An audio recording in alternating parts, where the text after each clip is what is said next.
Assalamualaikum warahmatullahi wabarakatuh. Perkenalkan, nama saya Eka Pratiwi Gusmarianti. Saya berasal dari program studi PJJ Akuntansi S1 pada Universitas Cyber Asia. Pada kesempatan kali ini, saya akan menjelaskan tentang sistem pengendalian tindakan dan budaya dalam meningkatkan efektivitas sistem pengendalian manajemen organisasi. Pemaparan ini saya lakukan guna memenuhi ujian akhir semester pada mata kuliah Sistem Pengendalian Manajemen. Baiklah, akan saya langsung mulai pemaparannya.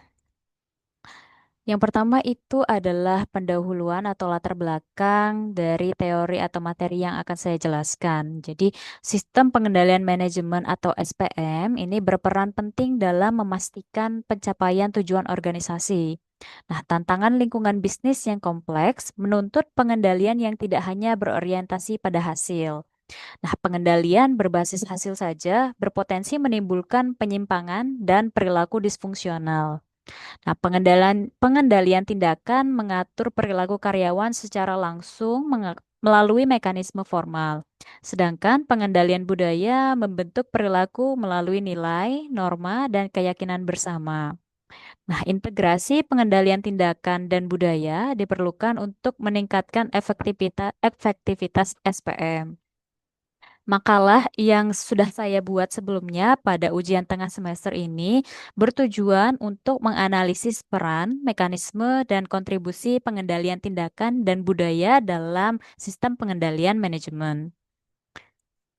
Kemudian selanjutnya, sistem pengendalian manajemen berfungsi sebagai alat pengarahan perilaku dan evaluasi kinerja organisasi. Nah, SPM ini tidak hanya bersifat pengawasan, tetapi juga mempengaruhi tindakan individu dan kelompok.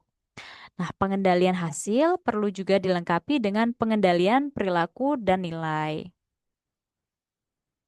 Yang pertama akan saya jelaskan terkait dengan pengendalian tindakan. Jadi, pengendalian tindakan ini merupakan mekanisme pengendalian formal dan langsung.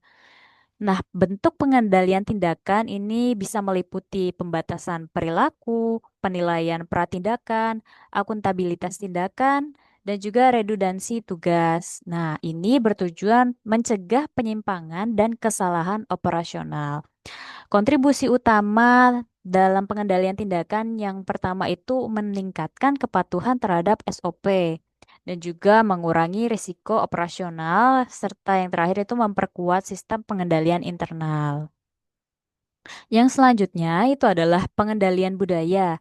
Nah, pengendalian budaya ini merupakan mekanisme pengendalian informal yang berbasis dengan nilai. Nah, pengendalian budaya ini dibangun melalui internalisasi norma, keyakinan, dan etika organisasi. Kemudian sarana pengendalian budaya ini bisa berbentuk visi dan misi organisasi, kemudian kode etik, simbol organisasi, dan yang terakhir keteladanan pimpinan. Nah, pengendalian budaya ini berkontribusi utama dalam meningkatkan motivasi intrinsik, kemudian membentuk perilaku etis, dan mendorong pengawasan sosial. Kemudian sinergi pengendalian tindakan dan budaya. Nah, yang pertama itu pengendalian tindakan akan memberikan struktur dan kejelasan aturan. Sedangkan pengendalian budaya ini memperkuat internalisasi nilai dan juga komitmen.